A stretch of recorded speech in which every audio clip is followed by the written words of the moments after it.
It's one of the last days of September at 4 in the afternoon,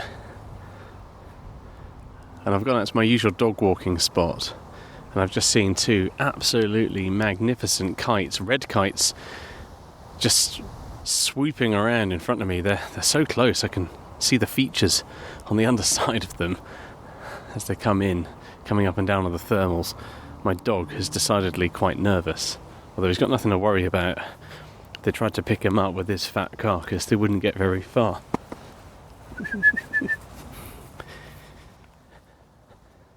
This time of year, as we get towards autumn, and it really does feel like we've turned that particular page right now, I find it a real time of remembrance. The increasing feeling of the shorter evenings, the light failing that little bit earlier. We're still a way off the actual changing of the clocks, which for me really does mark that turn from summer into autumn, but we're in that in-between phase now, the sort of September and autumn equinox, I think, is the best way to put it.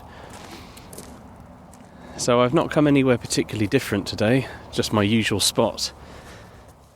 But there's a poem I really want to do, and it's been sort of burning a hole in my heart for a few weeks now. I'll tell you more about it in just a moment.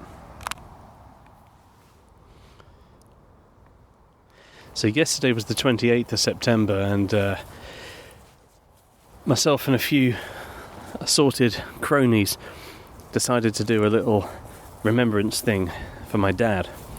The 28th of September doesn't have any particular resonance, it just happened to be a date that I was free and a day that I thought would make sense.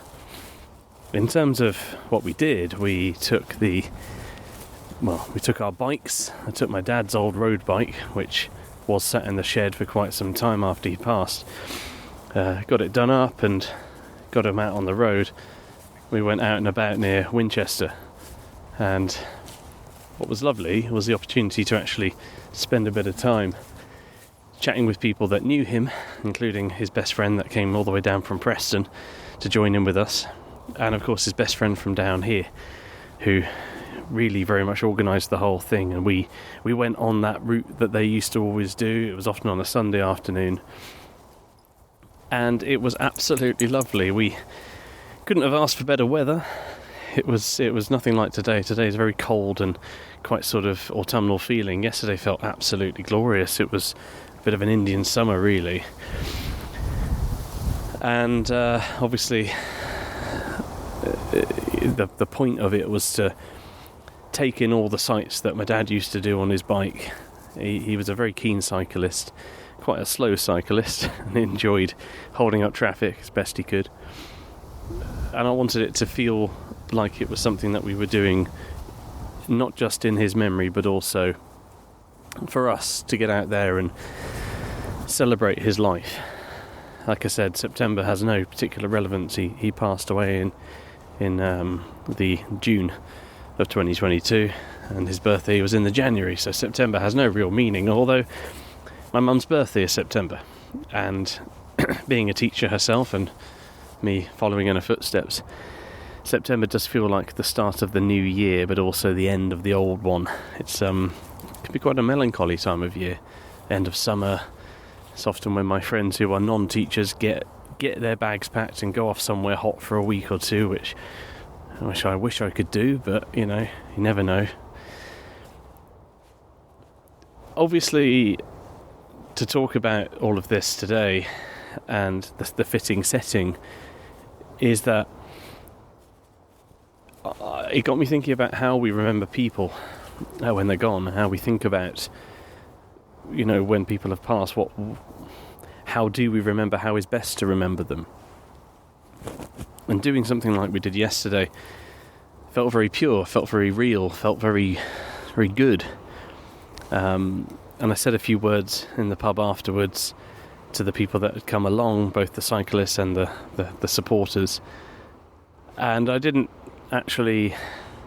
think I would become emotional, and I did. within about a second of me standing up and tapping a glass and saying, "Can I have your attention?" Suddenly I found myself choked up, which, even though I use my voice for a living and I'm good at, I feel like I'm very good at articulating myself, words kind of failed me in that moment, really. And this episode is going to be a little bit emotional, and I want to just stress that if you've gone through bereavement, or if you're going through grief of any kind, do stay with me. Please, I appreciate that these kind of things can be uncomfortable, and especially for us Brits, we sometimes don't know how to say how we really feel about things. It can be quite tough to do that. But please stay with me, because I think it's important that we go through this bit together. So the fitting setting today isn't anywhere special, it's just my usual dog walk, but it's a good spot for me because I feel like this is where I think about Dad quite a lot.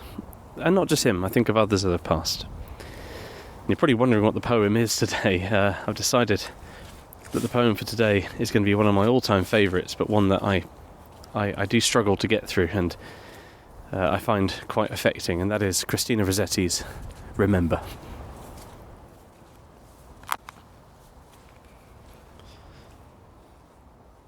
Remember.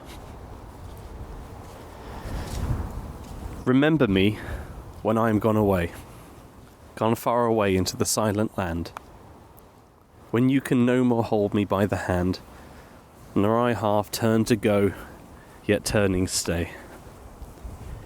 Remember me when no more, day by day, you tell me of our future that you planned.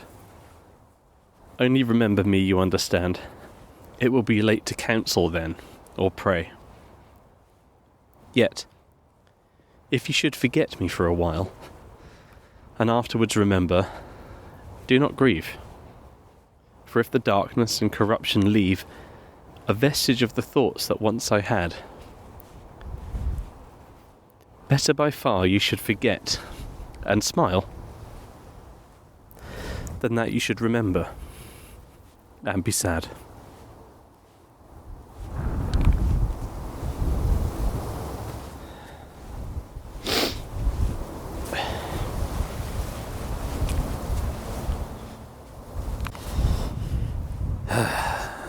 That last fucking line always gets me. So what does it all mean? Okay, well, maybe I'll skirt around it a bit for a while and build up to what I think it means. Just telling you a little bit about Rossetti herself. I mean, easily one of the most talented poets ever. And I don't say that lightly. I mean, she had every right to be as talented as she was. She came from such a family of brilliance, with a father and her brothers, and being on the fringes of the pre-Raphaelite movement. I've always wondered if she was male, or would she have become even more of a household name. But in a way, her brilliance is in spite of her gender, and in spite of her life. And when you know the kind of life that Christina Rossetti had, it becomes very difficult to separate the poet from the poem. Although this isn't quite the sort of fantasy, crazy scape that you get from Goblin Market, which is incredible, by the way. This isn't Maud Clare, this isn't even some of her more hymnal stuff. It's very easy to forget that she wrote A Christmas Carol, not the Charles Dickens novel, obviously, but the lyric poem In the Bleak Midwinter, Frosty Wind Made Moan. That's her. You know, I don't think we'll ever see the like of someone like that again. And when it came to sonnets, obviously being duo Italian and English, she had a masterful grasp of the form, especially the Petrarchan sonnet, and this one is exactly in that form as well. Like a lot of great sonnets, to read aloud is very, very pleasing, and we have that sort of beautiful pentameter and the rhyme scheme. For me, obviously, unlike with a Shakespeare sonnet, we don't get that sort of bum bum at the end, but it doesn't matter. Petrarch wanted these sonnets to flow in a very different way. And Remember is a sonnet that I think it doesn't matter how many times I read it. It doesn't matter how many times I go over it. It just gets me every single time. So, the word remember being the title, it's in there quite a few times. It's clearly the word that is meant to be remembered. But what does it mean to remember? What does that actually mean? Remembering something is often because it's important or because it has sat with us. And there are lots of times where if you forget something and then you suddenly remember it, you feel guilt, you feel worry, you feel shame, especially if it's something important to somebody else but maybe wasn't all that important to you.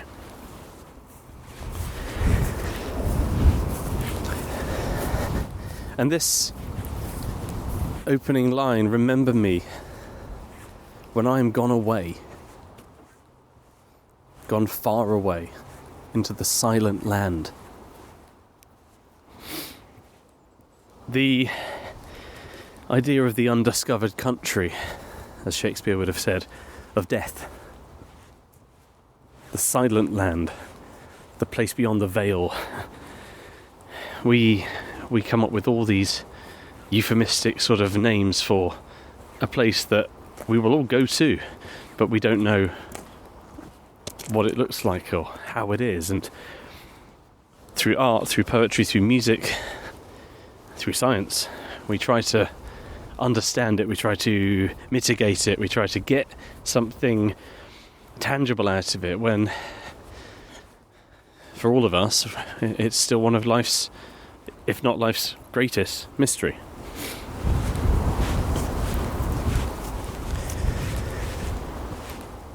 And she's urging the subject of her poem, remember me when I am gone away. And then recounts the physical nature of this, when you can no more hold me by the hand. No, I half turn to go, yet turning stay. And you think of all of the moments that make up a relationship, that make up a friendship, that make up a, of love, be it family, be it romance, be it friendship, whatever it is. Those little moments are what stay. They're what count. You remember the touch of someone's hand. You remember the smell of their aftershave. You remember the I don't know, even silly things like you remember the texture of their skin. You remember the length they kept their nails. Small things, but nonetheless very, very important and very, very memorable. When you really know somebody, those things don't, well, I say they don't disappear, but they do. When you can't see them anymore, human beings are creatures of habit. When something is no longer there, you don't always see it, you don't always feel it in quite the way that you maybe did. Because forgetting is easy, remembering is quite hard.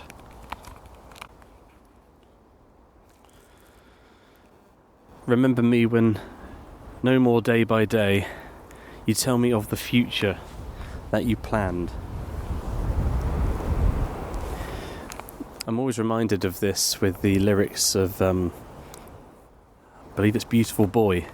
And John Lennon says, life is what happens to you while you're busy making other plans. And it's true. I think about the way in which we're all encouraged to have a plan. 5-year plan, a 10-year plan, a plan for next year, a plan for next month, a budget, a goal, whatever buzzword you want to call it. The idea that we look to the future and we hope that we can do something different next year, next month. And in doing so, we sometimes forget that right here, right now is actually what is happening. And I suppose, and I'll try to keep it together when I talk about not just Dad, but just in general with grief. You get a highlights reel in your head of all the times that you had And the most horrible thing is that it's in the past tense, and that the opportunity to plan for the future is gone, at least with that person. It's one of the things that I find the most upsetting is going to a funeral and or when somebody famous dies, and you see a picture of them from their youth. I know that it's supposed to be comforting in its own way, but there's something about it that I just find so heartbreaking. The idea of somebody being the age that they were at that point, and did they know what would happen to them? Did they know how it would end? And the concept of making plans is, you assume you have time. You assume that there is time because there's always been time before. Why wouldn't there be time now? And especially people that lose people in tragic or sudden circumstances, the shock, from one minute they're there to the next that they're not. And all those plans, all those ideas have disappeared and changed. And it's important to note in this poem that she's asking the person, the reader, to remember, but also giving them contradictory messages as to how they should remember. Because then we have this Volta, she says before, it will be late to counsel then, or pray. Once that person is gone, it's very hard for them to comfort you. It's very hard for them to talk to you. It's very hard for them to share their advice with you. And obviously, since I became a dad this year, the amount of times I've wanted to give my dad a ring and just ask him, hey, how was this for you? What did you feel about this? And I've still got my mum, and she can definitely fill in a lot of those gaps, but not a day goes by that I wish I could, just have his counsel.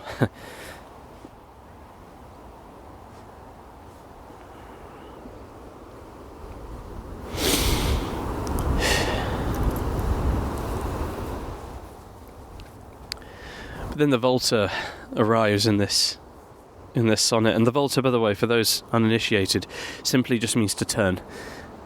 So we have the poem going in one direction, seemingly. I want you to remember me. I want you to remember me. Make sure you remember me. And then it suddenly does this sort of 180, and just goes, yet, if you should forget me for a while. So the complete opposite here. If you should forget me for a while, and afterwards remember, do not grieve. And this is a key part, I think, of the grieving process, is being okay with being okay at times. I know that certainly in the immediate aftermath, there were times when the shock of it all and the trauma of it all must have been too much for all of us, and it felt overwhelming, and sometimes the brain, just to protect you, sort of blocks it out a bit. It puts you into a place where, suddenly you are able to think about something else or think differently, and then when you come to and you remember again consciously that person has died, that you feel awful, you feel so guilty, you feel like you're the worst person in the world because you've forgotten in that moment. And Rossetti says here, if you do that, do not grieve. And the next bit is, for if the darkness and corruption leave a vestige, this last piece of the thoughts I once had, if after all of this horrible stuff, even after all this darkness, even after all this corruption, all this stuff that's got to you and made you feel low and worthless and tiny, if after all of that, like a little pearl at the end there's something good, there's a vestige. That, and I think of this as like do we become a little bit delusional when remembering somebody? Do we try to remember all the good stuff all the time because it feels disrespectful to do anything else? Does it feel wrong to remember the stuff that we didn't like, the stuff that upset us, or bad memories? And I won't lie, I was haunted by, when I say bad memories, I want one thing to be absolutely clear. I had an amazing relationship with my dad. I was so fortunate in the grand scheme of things to have had such a good relationship with my old man. He was a lovely, lovely man, a really honest, hard-working, good bloke, who made time for his kids, made time for me, sacrificed a lot for me. I'm incredibly fortunate. And yet, in any relationship, you're going to have bad memories. You're going to have memories of things, that you didn't like, or arguments that you had. And one of the last conversations I actually had with my dad, unfortunately, was a bit of an argument. It wasn't a bad one. It was just a misunderstanding, like so many things. And we messaged and we made up, and it was okay, But the last actual time I saw him, we were having slightly stern words with each other about something, and it was just one of those things. And I've since sort of gilded that particular image out of my mind, and I've actually started thinking more about the penultimate time when I saw him, which was maybe the week before or 2 weeks before, when my dad came down to see me, and we went out as a family, and we went and watched the Dubliners musical act down in Basingstoke, and it was brilliant. We had a really great time. My dad was on really good form. Bear in mind, with the Huntingtons, he had his good days and bad days, but this day he was on top form. He insisted we stay out for another pint of Guinness, which we duly did.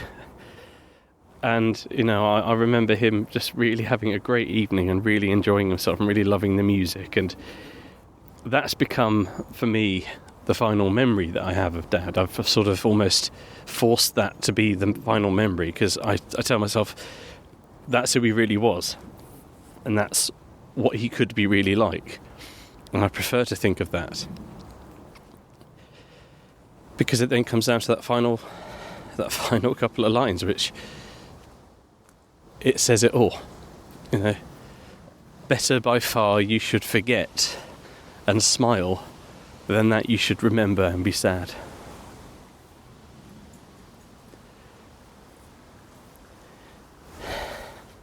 The speaker saying ultimately that by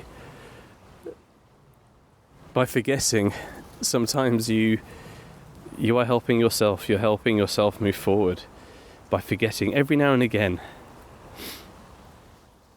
And that if remembering just makes you sad, then you need to try and find a way to not remember so often.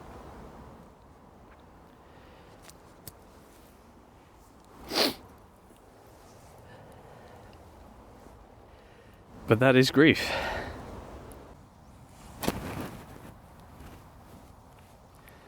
I'm sorry, folks. I didn't expect this to affect me quite as much as it has. But then the whole point of this podcast is I wanted people to really connect with poetry, and sometimes when you connect with it, it has an effect on you that's emotional, and it should do sometimes.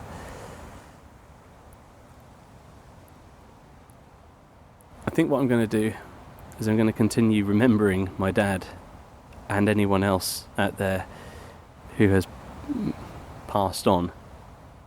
But I'm going to try to remember them as best I can in the most positive way I can most of the time. And on the days when the grief gets too much, sometimes it's okay to forget. Just for a little while. Just for a bit. So that then when you do remember, those memories make you smile.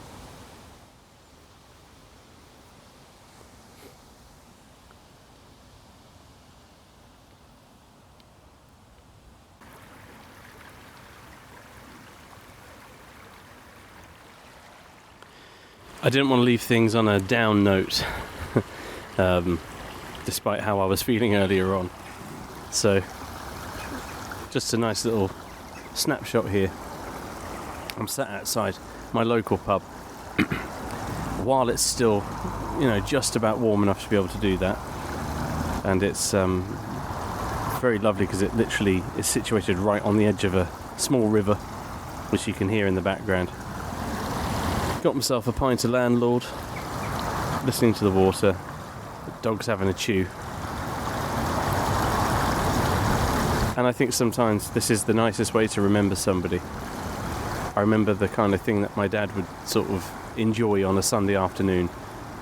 A good walk, maybe a pint, and good conversation.